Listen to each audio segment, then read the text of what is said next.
Yes, it's recording. Okay. Okay. So hello. Thank you very much for meeting with us today. So before we start, we would like to ask you for your permission to record this interview. If it's okay for you, we record the video for our school assignment. No problem. Of course, you can. Thank you. We are students from EFEC and we are interested in learning more about you, your style, and how your team works here at Mercedes. So, to start, could you briefly introduce yourself and your role at Mercedes? Yes, of course. So I'm Giuseppe Dell'Aria, 32 years old. I am married. I have two kids, Matteo and Alvaro. And I have been working at the headquarters of Mercedes-Benz Cars since 2012. And I'm now responsible for the ordering and logistics operations for the Benelux region. So, my next question is what attracted you to this company?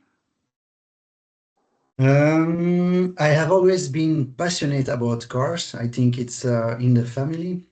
And Mercedes-Benz always stood out for me to its commitment to quality.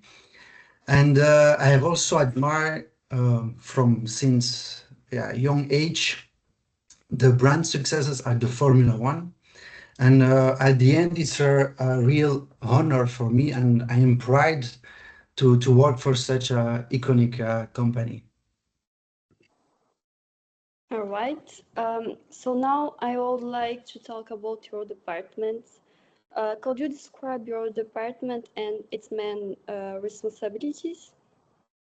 Yes, so our department is responsible for managing all new vehicle orders, production slot allocation, and the logistics for all the Benelux region. I see. And how big is your team? I have a team of 7 people. So it's divided in two groups, front office and back office. I will start with the front office. There are 4 people. They are at the main point of contact for all sales administrations for the Benelux, of course, and this within our dealer network. They handle the order modifications based on customer requests and manage all the logistics of the new vehicles from factories to our dealerships in the Benelux. And then we have the back office team. There we have 3 people. They take care of placing orders for the upcoming new models, placing internal and stock orders, advance the production of the customer orders, and they are also responsible for the distributing the production slots to the dealer network. Okay. And what types of profiles or roles do you have in your team? It's a well-balanced team, so in terms of age and experience, with both senior and younger ones, so younger colleagues. Unfortunately, we don't have any woman in the team, but I hope in the future it will change to have a better mix in my team. I also hope there will be more diversity in the future. I hope so. I hope so. It's important to have some women in the team. Yes.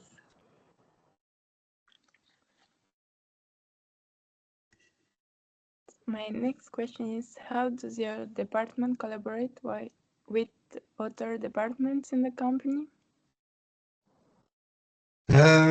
Collaboration between departments is a very, very important topic, as clear communication is essential to stay aligned, and especially regarding communication towards the dealer network. Okay. And which department do you interact the most with? A lot of departments, so we work closely with several teams. We have a product team, sales support, district managers, key account managers, And of course, like I said before, the sales administrations teams across the Benelux dealer network. So I guess this collaboration is on daily basis. Yes, we interact with some of these colleagues, of course, on a daily basis, with other colleagues on a weekly basis, depending on the topic. And however, we always make sure to stay in close contact to share important updates and ensure smooth coordination across all the teams. I see. Let's talk about management style. How would you describe your management style? My management style really depends on the personality and the behavior of my colleagues. I also adapt my approach depending on the age and the experience, of course. I have had some training in the past on personality types, on leadership, which helps me better understand how different people work and communicate. Okay, and do you prefer to guide your team closely or to give more autonomy? I adapt my communication and management style accordingly. So some people, some members of my team needs to be listened to. Others need to be more guidance, and some work very well independently. The key is to stay attentive and understand how much support or freedom each person needs. And has your approach evolved over time? Of course, I hope so. So my approach has definitely evolved over time and with experience. With years of practice, you start to recognize the different style of the people really quickly at the end, and adapting your management approach becomes something quite natural at the end. Interesting. To continue about the management, what values are the most important to you as a manager? For me, the most important is respect. So you need respect and also be a good team spirit between your team, because at the end we spend more time with our colleagues than with our own families. So I think so. And so having a good atmosphere, mutual understanding, and strong synergy within the team is really important.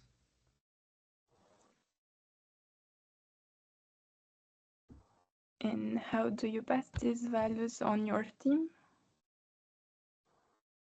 Um, I pass the values on mainly on leading by example.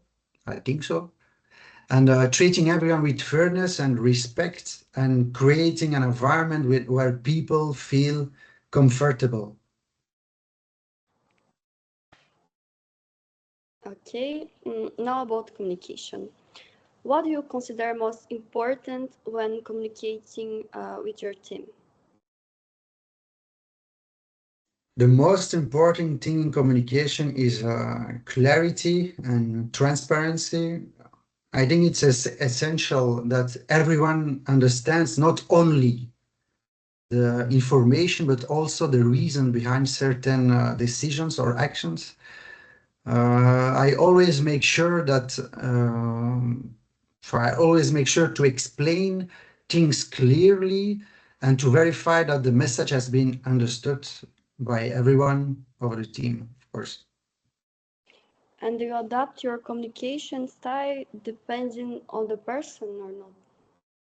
On the On the person, person. yes. Yes, I do adapt my communication style depending on the person. Everyone is different. Some people prefer more detailed explanations, while others like to things to be straight to the point. And I try to recognize these differences and adjust my way of communication accordingly. Yes. But how do you make sure everyone clearly understands the information? Depends on the people, not only on me, but to make sure everyone stay on the same page on the same level of understanding. I often summarize the key points after our meeting and or written exchanges, and I encourage the team members always to ask questions at any time. Really important. Yes. I don't want that they stay and just listen to me. Open and two-way communication helps to avoid, of course, misunderstandings and builds trust within the team.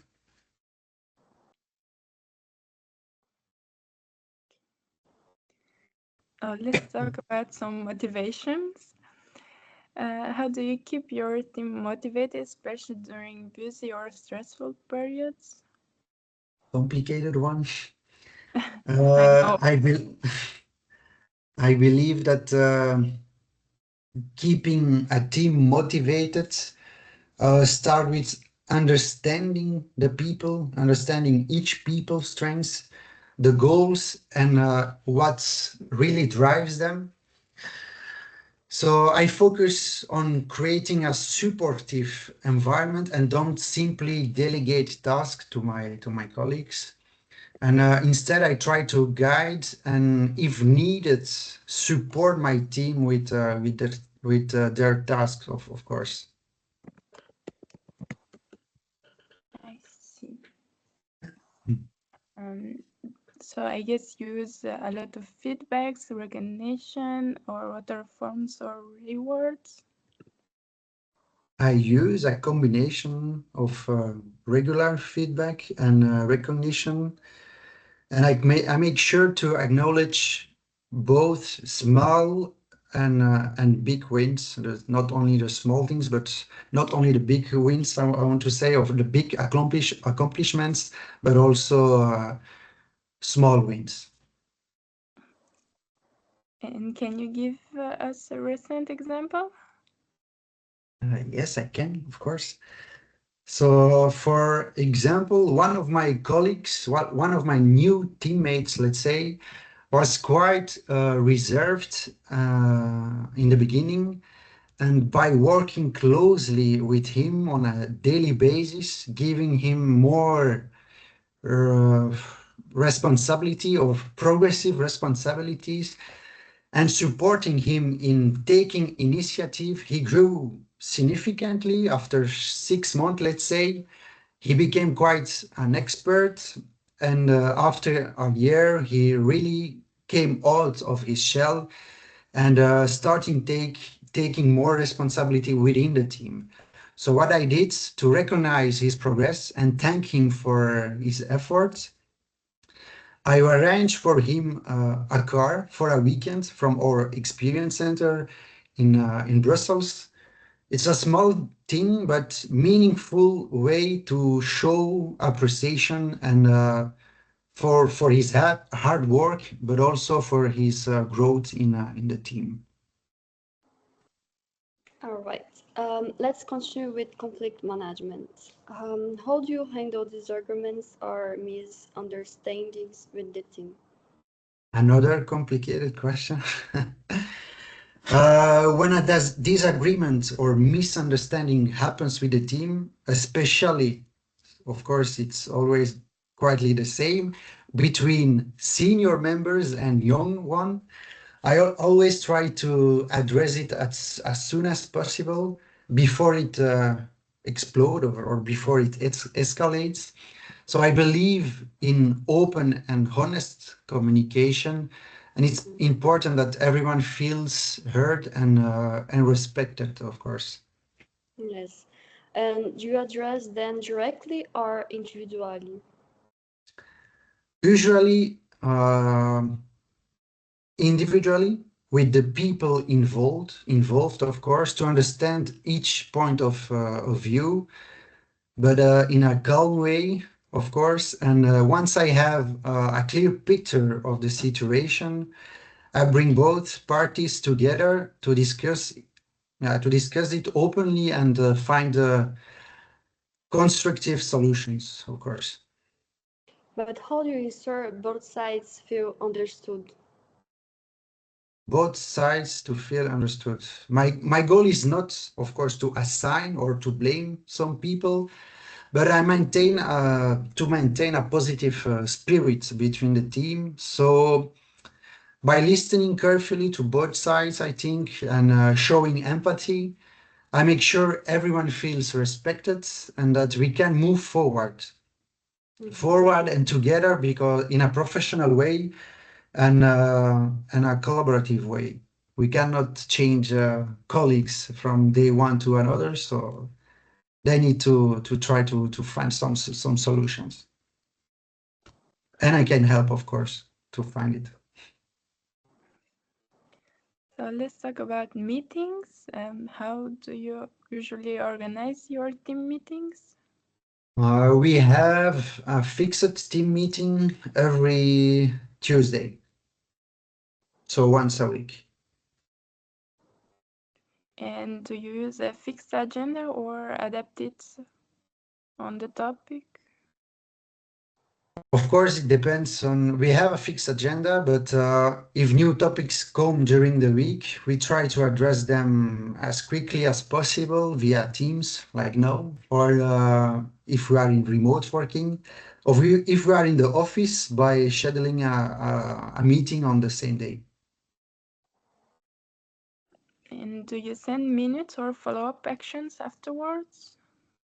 I don't send it, but all meeting minutes are documented in a shared Excel file, accessible to everyone, and they can review the notes all the time and tracking follow-up actions. So yes, I don't send it, but we can find it on a SharePoint. Um, so now avec let's talk about your decision. How do you make decisions within your team?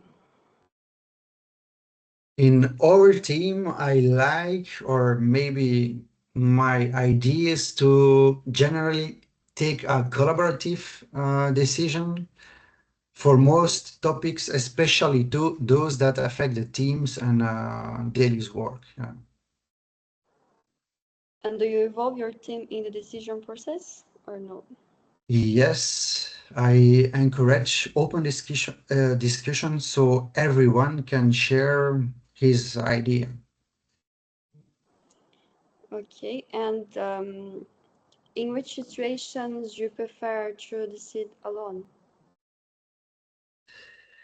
I usually make decisions alone when they require quick action, of course, and or if they fall within my specific area of responsibilities, of course. Okay. Let's talk about your tools. Which digital tools or platforms help your team work efficiently? I use this tool, so Microsoft Teams, but also Outlook for daily communications and virtual meetings, of course. SharePoint, OneDrive to store and share documents, and ensuring everyone has access to the latest versions. But also Excel, of course, like everyone. And the last one is Power BI, very interesting tool, which are for reports, of course, sending reports, and they are automatically updated every morning, and it provides you with the latest data and versions for Power BI also. And those tools are used on daily basis or special. Yes, on a daily basis. Okay, so about challenge of the world, what is the most challenging part of being a manager? It can sometimes be difficult to manage different priorities, personalities, and workloads, of course, while ensuring that everyone stays motivated and aligned with the team and common goals. That can be difficult. It is. And how do you personally deal with this challenge? I deal with this challenge by maintaining open communication with the team for sure is the most important one, and but also trust within the team. I make sure that everyone listen actively and but also to give them regular feedback. Since you have a lot of experience, I imagine it becomes easier with the time. So, has experience made it easier to manage? Yes, of course, with experience, this has become easier. And over time, I have learned to anticipate potential issues earlier, of course, and manage conflicts more calmly. This was difficult one at the beginning, but yes, I adapt my leadership style to different team members and depending also on the situations. Okay. So my next question is related to this one is how was your management styles evolved through your career?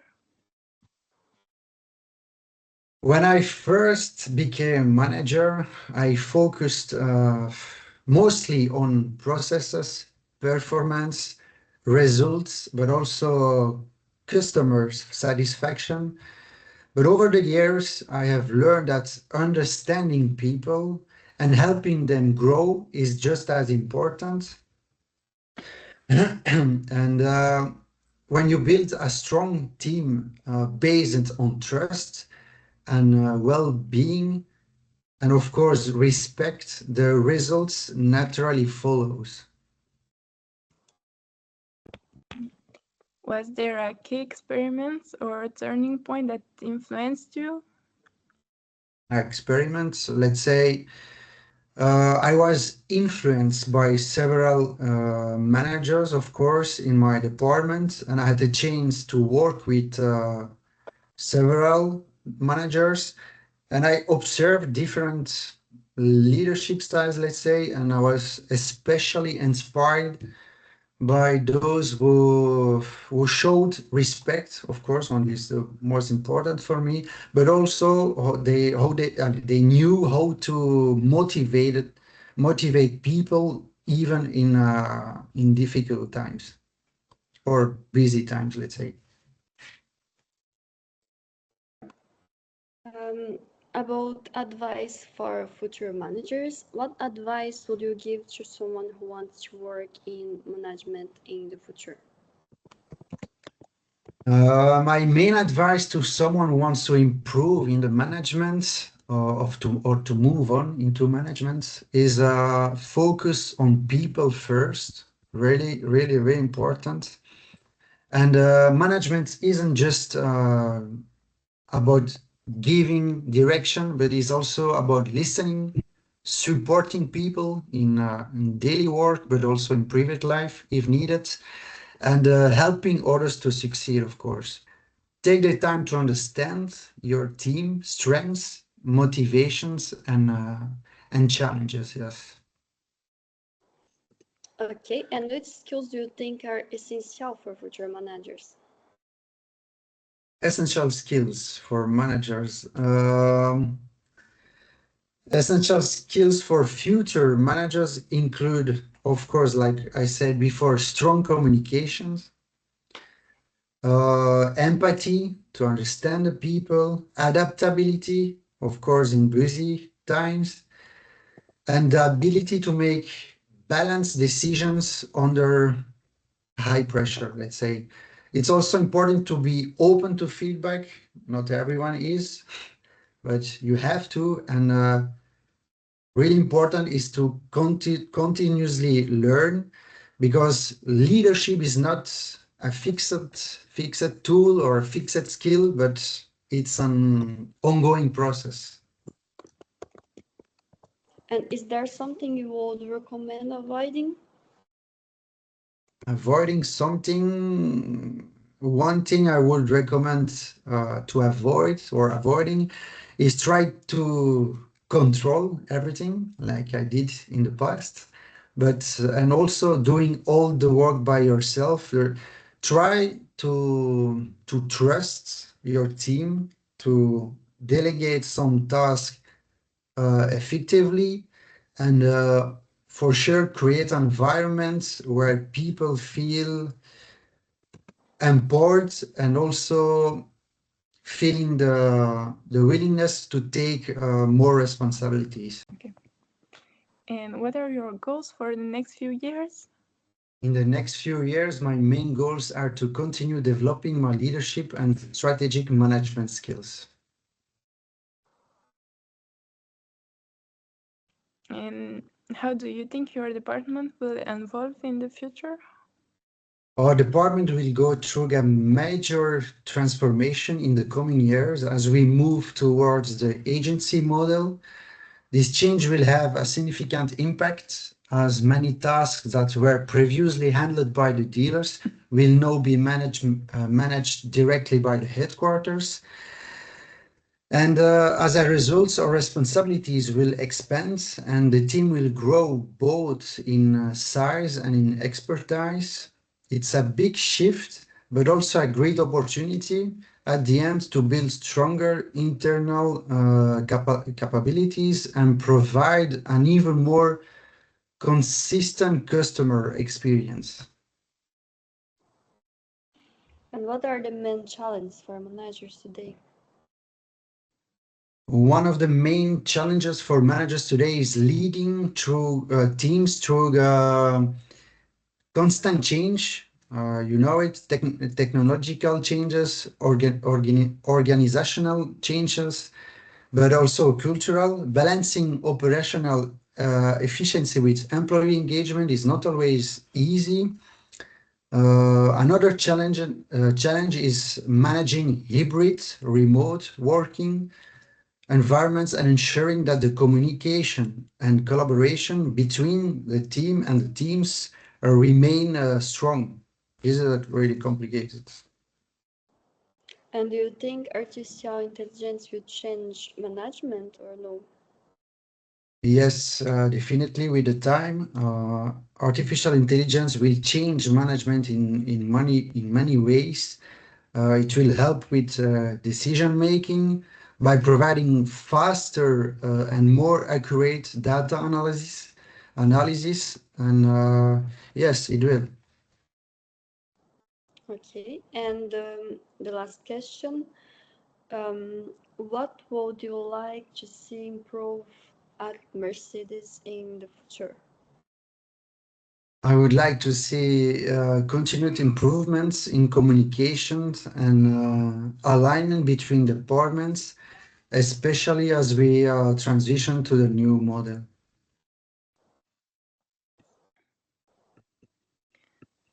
Okay, so thank you very much for your time today. It was very interesting to hear about your experience and your job at Mercedes. We learned a lot on how you work with your team and how you manage people. Thank you for sharing your ideas and answering your questions.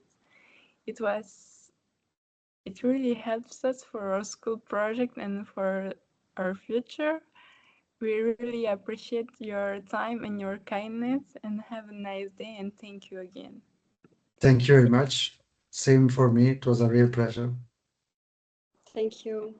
Goodbye. You're welcome. Bye bye. Bye.